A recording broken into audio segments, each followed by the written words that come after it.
आप कहाँ से हो सर? मुझसे पूछो। हाँ हाँ वही बताओ। अच्छा बताइए। भाई, हम जिला संभल है। कितने कौन कौन से फसल आप वहाँ पे उगाते हो? इस बार तो गन्ने की फसल, आम फसल है जी हमारे यहाँ। जी। उसके बाद भैया गेहूँ अब बोई ना गई, कुल 9 बीघे गेहूँ बोई गई है। तो गेहूँ की जगह क्या बोया आपने?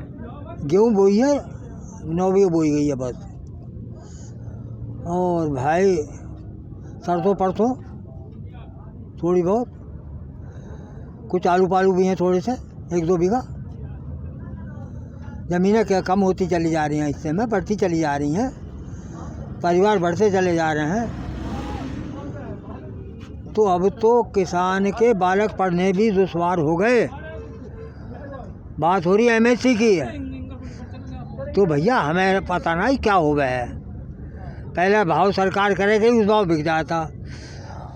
अब क्या भाव करा था धान का 1868 रुपये और 1888 रुपये। तो 88 में पता नहीं 1888 में कौन सा धान है वो जो बिकेगा। 68 में कोई थोड़े बहुत मोटा धान बिका है।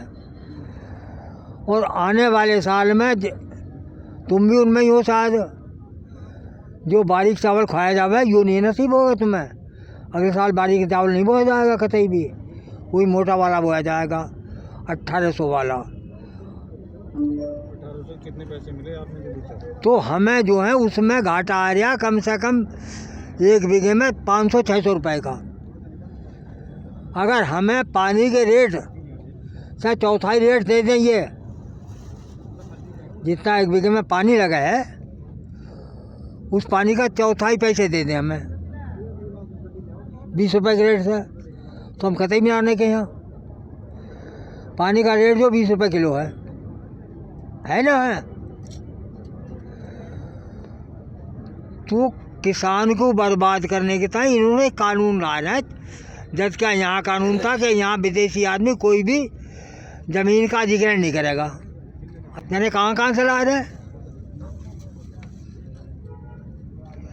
और आज इनके नहीं। तो गृहस्थी के बाल को कौन क्या पता है कि गृहस्थी क्या हुआ है, क्या गृहस्थी का धंधा हुआ है।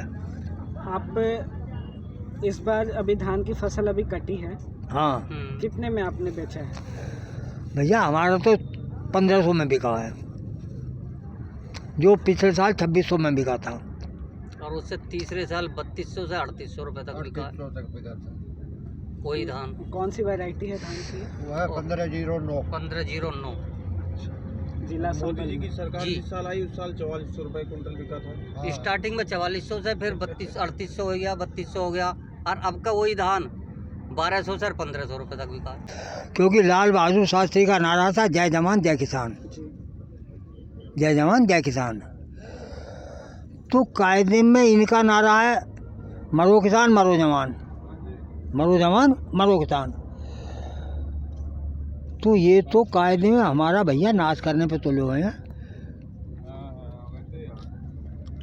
आप ऐसे धीरे धीरे मतलब आप स्टेप बाय स्टेप समझा सकते हैं कि धान जब आप उसका बीज आप खरीदते हो और तब से लेकर जब चावल आप बेचते हो, धान नहीं चावल जब आप बेचते हो, कैसे कैसे आपका खर्चा होता है, कितना होता है, चाहे वो सीड में हो, चाहे वो फर्टिलाइज़र में हो, पेस्टिसाइड में हो, इंसेक्टिसाइड में हो, खेत पटाने में हो, जो भी हो, अलग अलग स्टेज पे कितने पैसे आपके खर्च हुए इस बार, और पिछले 5 साल 10 साल 50 सालों में धीरे धीरे कितना इजाफा हुआ है, और फ़ायदा फिर आपको कितना हो रहा है। ये जो है ना 1509, इसका चावल गांव में नहीं निकलता। अगर कोई निकलवाना भी जाता है तो उसका दलिया बन जाता है। ये तो इन पे सेठों पे इनके वो हैं, वहाँ नहीं बेचना पड़ता है, सेठों के लिए बेचना पड़ता है। और सेठ इस चावल को 150 रुपये किलो तक बेचते हैं, जो कि किसान से आज 1200-1300 रुपये कुंटल गया धान। उसमें जो है धान में निकलता है 60% चावल। 1 कुंटल धान में 40% भूसा निकल जाता है और 60% चावल निकलता है। बोने वाला बीज हमें मिलता है 100 रुपये किलो से 150 रुपये किलो तक। 150 रुपये किलो। और उस 1 किलो से कितना क्विंटल चावल हो जाता है? उस 1 किलो से उसमें से आधा जमता है खेत में, अच्छा, आधा बीघा निकल जाता है इनका। ठीक है। यानी ऐसा मानो 3 किलो में 1 बीघे खेत बन तैयार होगा। तैयार और होता है। क्वांटिटी कितनी होगी उसकी? 2 बीघे में 4 कुंटल 3 ना 4 की तो होती ही नहीं, वो तो 3 कुंटल तक की ग्रोथ 2 से 3 कुंटल तक होता। जो अच्छा खेत है ना, अच्छी लागत लगा लेगा किसान, उसका तो निकल गया 3 कुंटल। बीमारी ना लगे तब, जो बीमारी ना लगे, और जो बीमारी लग बीमारी गई लगी तो तो कुछ नहीं। कुंटल 1.5 कुंटल का भी निकलता है। वो बिकेगा भी नहीं। जब आप 1 बीघे खेती के लिए कितना किलो सीड आप बीज आप खरीदते हो, यूज करते हो? 2 किलो के हिसाब से 2 किलो। और उसको खरीदने में कितनी कीमत आती है? उसमें आ जाए 300 रुपये तक। 300 रुपये तक। वैरायटी है 1509।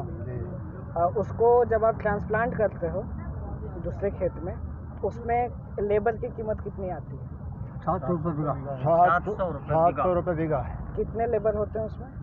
हर एक लेबर को 700 रुपये या पूरा मिलाकर? 1 बीघे ठेका होता है चाहे उसका। उसमें 4 जने लगा दो या 5 लगाओ या 1 लगाओ। पर डे का 700 रुपये हाँ। ठेका होगा। 1 बीघे का हाँ। 1 बीघे का फैमिली साथ लग के वो पूरा परिवार लगाता है। अच्छा। तुमने कोई काम करा, उसने बताया कि 6 बीघे लगने, तो 6 बीघे को तुमने ठेका दे दिया। हाँ। उन्हें 700 रुपये के हिसाब से पैसे चाहिए। अच्छा, 7 छक 7 छंग 42। 42, तो हम्म। 4200 आपके रुपए निकल गए। तो 1 बीघे के लिए आपको 700 रुपये आपने दिया जी। और ट्रांसप्लांट करते समय। हाँ, खेत पटाने के लिए अगर बारिश हुई नहीं हुई, उसमें कितना खर्चा हो गया? अभी तो उसमें बहुत खर्चे रह गए। हाँ, अभी तो खेत जुताई का- खेत जुता- के लिए जुताई रह गया, पटेला रह गया, कितने नलाई रह गई। नलाई रह गई। अब क्या बताएं, उसमें पटेले में 2 लीटर तेल लग जाता है 1 बीघे में गान फेरते आप हुए। उसको कीमत में आप बता सकते हैं? अगर कितना? जिसका घर का ट्रैक्टर है जिसका घर का है। उसका भी आप मानो शायद 74 रुपये पे डीजल है इस टाइम। हाँ 2 लीटर तेल में 1 बीघे में। हाँ 150 रुपये कहाँ लग लगेगा? जाता है गान में, और जुताई रह गई अलग। अगर घर का ट्रैक्टर नहीं है तो 200 रुपये बीघे के हिसाब से तुम ट्रैक्टर किसी और का चलवाओगे तो 200 रुपये बीघे के हिसाब से बोल ले लेगा। उससे पहले होती है जुताई। जुताई। जुताई में 5-6 पलटे लगते हैं जमीन को, जी। तो उसमें लगा लो तो 2 लीटर बीघे से 6 पलटों का कितना हो गया? अ, 6 बीघे के जोड़ लो तुम, मतलब 100 अभी 74 के हिसाब से 74 के हिसाब 150 से। रुपये। हाँ तो 150 रुपये आपके लग गए 2 बीघे के। जितनी लागत लगाते हैं ना ना जुताई में लगाओ, जैसे 1 उतना बीघा एक साथ जमीन वो कहा है जाता है, बस इतना है। तो उसे आपने 6 पलटे दिए, तो 6 पलटे में 6 बीघे बन गई। अच्छा, हाँ तो 15 छक 90, हाँ। 900 रुपये, 1000 रुपये आपके निकल गए उसमें। हाँ 1000 वो निकल गए। तो फिर जुताई हो गई, फिर पलटाई हो गई, हाँ फिर वो गहान फिर गया। और उसको फिर बराबर भी करना होगा। हाँ अब उसमें पौधा लगाया ना हमने, तो उसमें सल्फर अलग डलेगा, जिंक अलग डलेगी, डाई अलग डलेगी। इनकी कीमत कितनी होती है अलग अलग? इनकी भी कीमत बहुत होगा, बताइए भाई कितनी कितनी? सल्फर शायद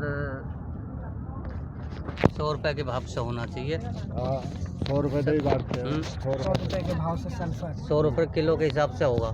और दूसरी आपने बताई जिंक। जिंक का भी यही रेट है। जिंक का भी जिंक तो ऐसी मिल जाएगी 35-40 रुपये किलो। भैया इन्हें भी तुम जो है कम से कम 500 रुपए की दवाई मान लो। हाँ दवा औसतन मान लो 500 हाँ। रुपये की। दवाई और खाद। दवाई खाद। तो ये एक बार हुआ, फिर हाँ। आप बीच में भी 2-3 बार यूज मतलब बीच उसमें में फिर- उसमें चल जाएगा काम। उसके बाद यूरिया लगेगा। जब फसल बढ़ती रहेगी तो उसे यूरिया लगाना है। फिर उसमें स्प्रे होने हैं, 3-4 स्प्रे तो कंपलसरी हैं ही, होने ही होने हैं। कितने खर्चे निकल जाएंगे? तो स्प्रे में 30 रुपये बीघे के हिसाब से तो मशीन वाला ले जाता है, प्लस तुम्हारी दवाई रहेगी। अच्छा, अब उसमें जिस हिसाब से दवाई लगेगी उस हिसाब से। उसी हिसाब से उसका होगा। अगर मानो रोग आ रहा तो उसे महंगी दवाई लगेगी, रोग नहीं आ रहा तो थोड़ी सस्ती दवाई से भी काम चल जाएगा।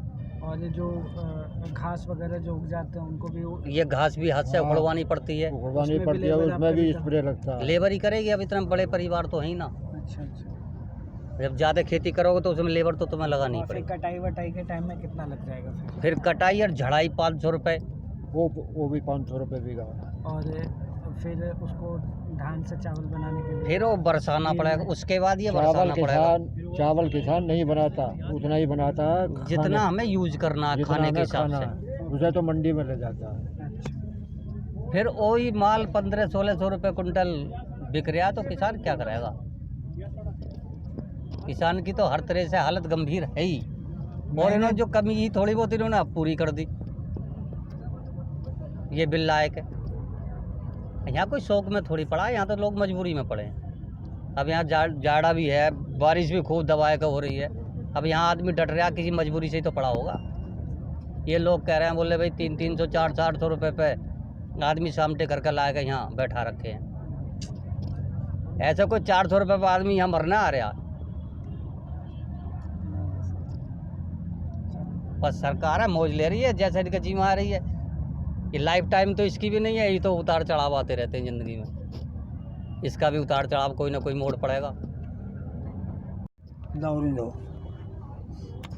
हम अन्नदाता तो हैं, लेकिन सरकार बनाने वाले भी हम ही हैं। सरकार बनाने वाले भी हम ही हैं। जो ताकत हमने दी है, जैसे एक बारी महाभारत के बाद कर्ण से अर्जुन से कहते कि तन मेरी टांग तो कर देंगे और को, तो गोप का भीड़ों ने लूट ली थी। जो ताकत हमारी है, इस ताकत का जिसे इस्तेमाल कर देंगे, ये वो रहा हिजड़े और बिल्कुल बेहीन सख्ती से विहीन हो जाएंगे, और हम ऐसे के ऐसे ही रहेंगे। आने वाले इलेक्शन में न बता दें कि क्या होगा। अब ये राजा बनी तो रहा, हम तो सदा से वोट देने वाले